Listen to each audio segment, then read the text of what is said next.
अभी 1 सेकंड के लिए आपका दिल जैसे बाहर ही आ गया था और पेट में भी कुछ अजीब सा हुआ है ना, लेकिन ये रिएक्शन आपने खुद चूज नहीं किया, ये शरीर ने खुद किया।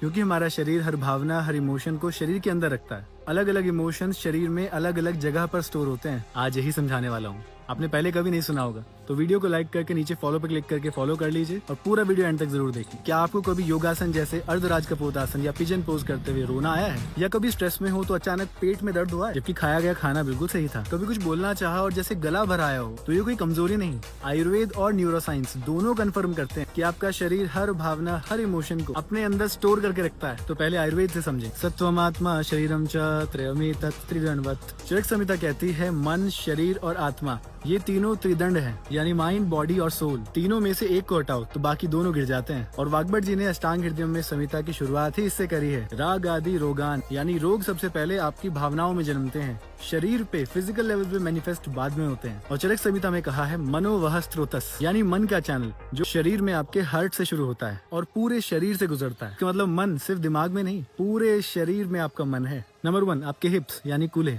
तो योग में सबसे डीप इमोशन वाला पोज है एक पाद राज कपोतासन यानी पिजन पोज, क्योंकि आपके हिप्स में होती है आपकी सोएस मसल यानी सबसे गहरी मसल जो सीधा आपके एड्रेनल ग्लैंड से जुड़ी हुई है और यही डर लगने पर एड्रेनलिन को रिलीज करती है। जब भी खतरा लगता है ये सोएस मसल तुरंत कॉन्ट्रैक्ट हो जाती है शरीर को कर्ल अप या फिर डिफेंड करने के लिए। और कई सालों का दबा हुआ डर इसी मसल में क्रॉनिक टाइटनेस बन के रहता है। और 2024 में सोमैटिक रिसर्चर्स ने भी कंफर्म किया कि अनरिजॉल्व ट्रॉमा कुछ प्रोटेक्टिव मसल पैटर्न्स को क्रिएट करता है, स्पेशली सोएस मसल और हिप फ्लेक्सर्स में। इसीलिए कभी कभी पिजन पोज में अचानक आंखें भर आती हैं और ये कोई कमजोरी नहीं, ये इमोशनल रिलीज है। नंबर 2 आपका पेट, आपकी आंतें, बटरफ्लाईज इन स्टमक। जानते हैं ये एक्सप्रेशन क्यों आया? क्योंकि पेट में है आपका एंट्रिक नर्वस सिस्टम यानी दूसरा दिमाग और 50 करोड़ से ज्यादा नर्व सेल्स सिर्फ आपकी आंतों में। अब समझिए, शरीर का 90% सेरोटोनिन यानी खुशी का केमिकल आपकी आंतों में बनता है, दिमाग में नहीं। और वेगस नर्व जो आपके ब्रेन को आपके गट से जोड़ती है, उसमें लगभग 80% सिग्नल्स आपके गट से आपके ब्रेन को जाते हैं और सिर्फ 20% आपके ब्रेन से गट की तरफ। यानी आपका पेट आपके दिमाग से ज्यादा बात करता है। अब समझिए समान बात,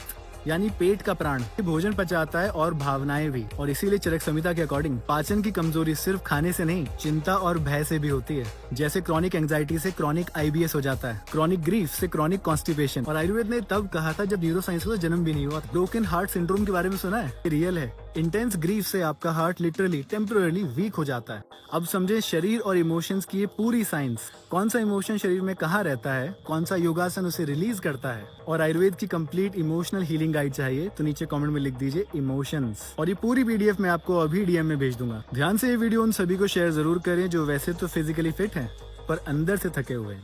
नमस्कार, धन्यवाद, राधे राधे।